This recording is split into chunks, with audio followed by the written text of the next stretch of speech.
Baiklah murid-murid, untuk tidak membuang masa, hari ini murid-murid masih lagi bersama dengan cikgu di dalam kelas Bahasa Melayu tahun 1.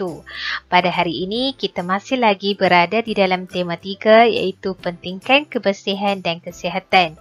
Dan untuk pengetahuan murid-murid, kita masih lagi di dalam unit 8 iaitu menu sihat. Dan pada hari ini sebenarnya cikgu nak bercerita mengenai makanan kesukaan Rizal.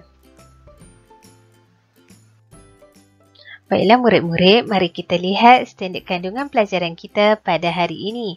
Untuk makluman murid-murid, standard kandungan pelajaran kita pada hari ini ialah 2.2 iaitu membaca, memahami dan menakluk bahan grafik dan bukan grafik.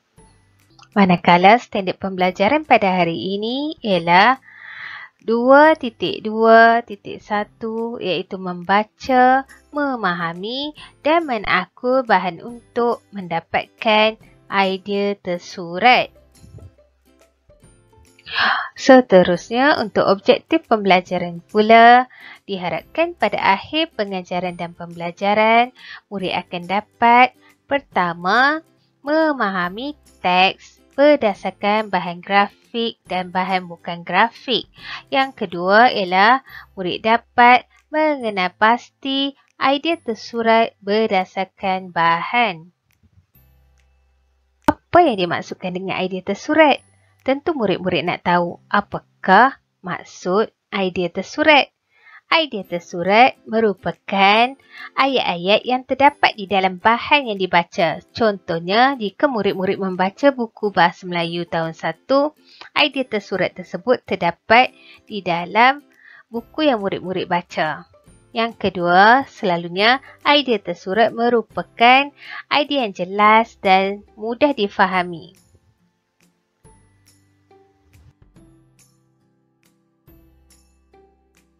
Cikgu harap murid-murid telah bersedia dengan buku teks masing-masing. Murid-murid boleh membuka buku teks murid-murid di halaman 46.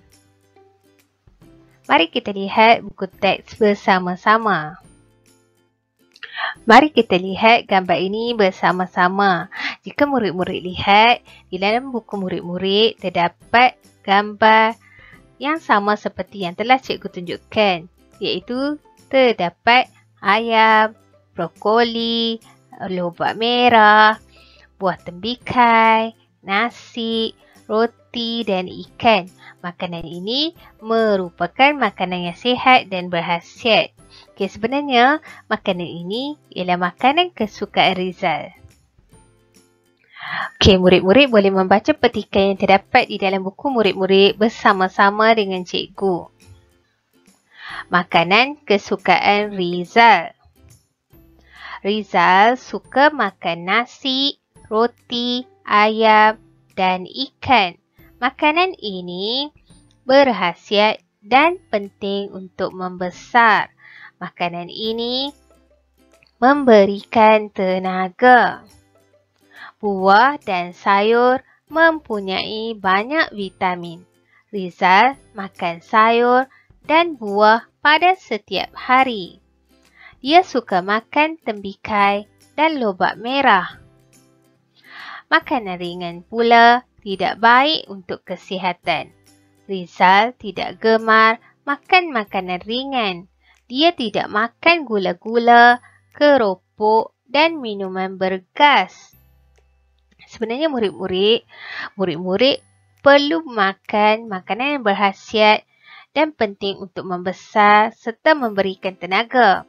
Jadi cikgu harap murid-murid cuba dan perlu mula makan buah-buahan dan sayur-sayuran kerana buah-buahan dan sayur-sayuran mempunyai banyak vitamin.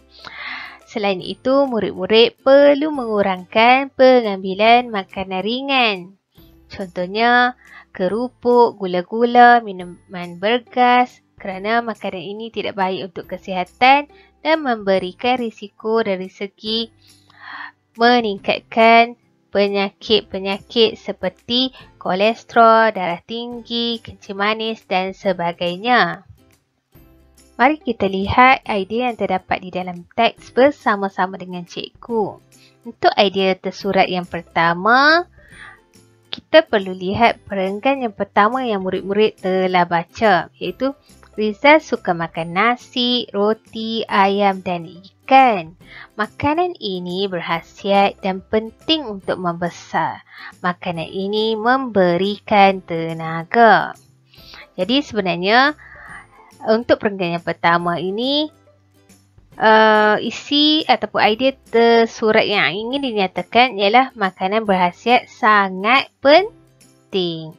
Jadi, yang kedua ialah buah-buahan dan sayur-sayuran mempunyai tempat kosong.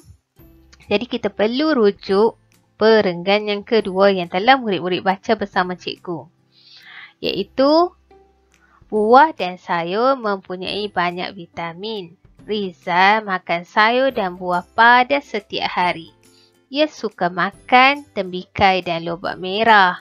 Jadi ayat untuk yang kedua ialah buah-buahan dan sayur-sayuran mempunyai banyak vitamin. Jadi jawapan yang kedua ialah banyak vitamin. Dan untuk ayat yang ketiga, makanan ringan, tempat kosong. Jadi murid-murid perlu merujuk untuk yang ketiga di dalam ayat pada perenggan yang ketiga, iaitu makanan ringan pula tidak baik untuk kesihatan. Rizal tidak gemar makan makanan ringan.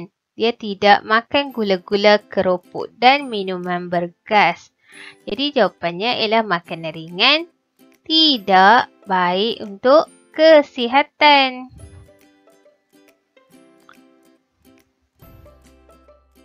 Untuk latihan pada hari ini, murid-murid boleh membuka buku aktiviti Bahasa Melayu Jilid 1 di halaman 50. Mari kita lihat latihan murid-murid bersama-sama. Tulis idea tersurat berdasarkan bahan. Keluarga Alia mementingkan kebersihan makanan. Jadi, untuk gambar yang pertama, emak menutup makanan dengan tudung saji. Selalunya emak kita menutup makanan yang telah dimasak dengan tudung saji untuk memastikan makanan tersebut bersih dan tidak dihinggapi lalat. Yang kedua ialah ayah menyimpan makanan di dalam peti sejuk. Untuk ayat yang ketiga, Alia membasuh buah-buahan sebelum dimakan. Okey, sepatutnya kita memang perlu membasuh buah-buahan sebelum kita makan untuk memastikan buah-buahan tersebut bersih. Dan ayat yang keempat pula ialah kakak memastikan tin makanan tidak kemik. Okey, sebenarnya murid-murid, sebelum murid-murid membeli makanan yang terdapat di dalam tin, kita haruslah memastikan makanan yang dibeli tidak berisi di dalam tin yang kemik. Jadi, murid-murid perlu menulis idea tersurat berdasarkan teks yang telah kita baca tadi, iaitu cara-cara memastikan kebersihan makanan. Okey, untuk idea tersurat yang pertama ialah menutup makanan dengan tudung saji. Manakala idea tersurat yang kedua ialah menyimpan makanan di dalam peti sejuk. Manakala idea tersurat yang ketiga ialah membasuh buah-buahan sebelum dimakan. Dan idea tersurat yang keempat ialah memastikan tin makanan tidak kemik. Baiklah murid-murid, sekian sahaja pelajaran kita pada hari ini. Sehingga kita berjumpa lagi di dalam kelas yang akan datang. Tetapi sekiranya murid-murid menghadapi masalah semasa menyiapkan latihan yang telah cikgu berikan, murid-murid boleh menghubungi guru Bahasa Melayu di sekolah masing-masing.